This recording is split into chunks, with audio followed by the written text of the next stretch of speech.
Junior's mother says although she will never get her son back, hearing that Martinez-Estrella is dead brings her peace. The gang doesn't have no more choices, only running two ways, jail or cemetery.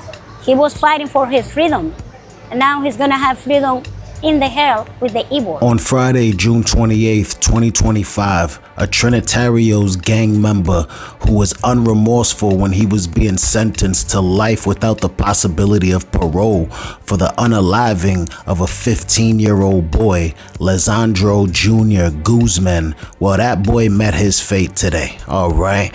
This gang member was found unresponsive in his cell around 1:16 p.m. that fateful Friday, all right? Prison staff attempted to save his life. They used CPR, a defibrillator, and some Narcan, but none of that worked. You see, this 31-year-old man was determined to self-transition.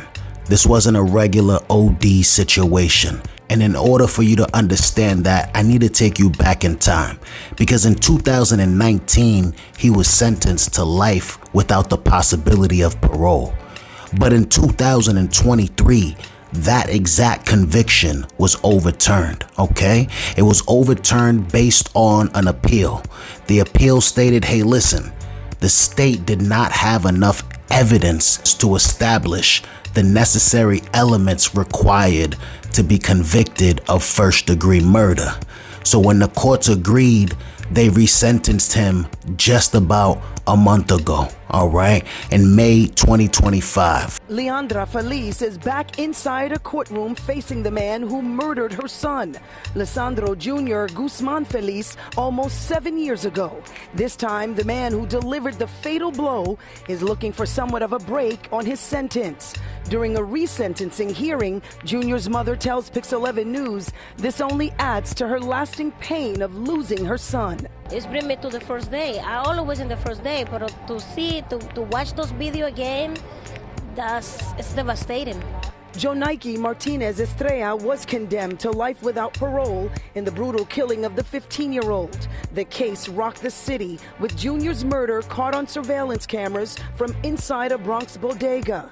Estrella was charged with first-degree murder and convicted, but appealed his life sentence. Appellate court judges agreed prosecutors failed to prove first-degree murder, so Estrella was resentenced to the lesser second-degree murder charge. He got hit with second-degree murder, and for that, they sentenced him to 25 years with the possibility of parole. Now, I know what you're thinking. Why would a man who just reduced his sentence from life without parole to 25 to life with the possibility of parole hang up his hat, self-transition? What would be the reason? I'm gonna tell you right now. The reason is because this man understood that 25 to life in his case is just the same as saying life without parole. You gotta understand something. This man was the one that delivered the final and fatal blow to this 15-year-old jugular. All right, there was about 7 to 10, I don't even remember. There was a bunch of guys that was chasing this little boy down these New York streets, caught on CCTV camera. Okay, everything clear as day, high profile case. This man would never be given parole in 25 years. All right. So he understood that because his case didn't get him the 10 years that he was hoping for, the delusion. All right. He was running around the prison telling everybody that he's going to get a 10-year sentence because his lawyer said so. Because this man did not live up to the delusions that he was producing, he decided to hang it up, all right?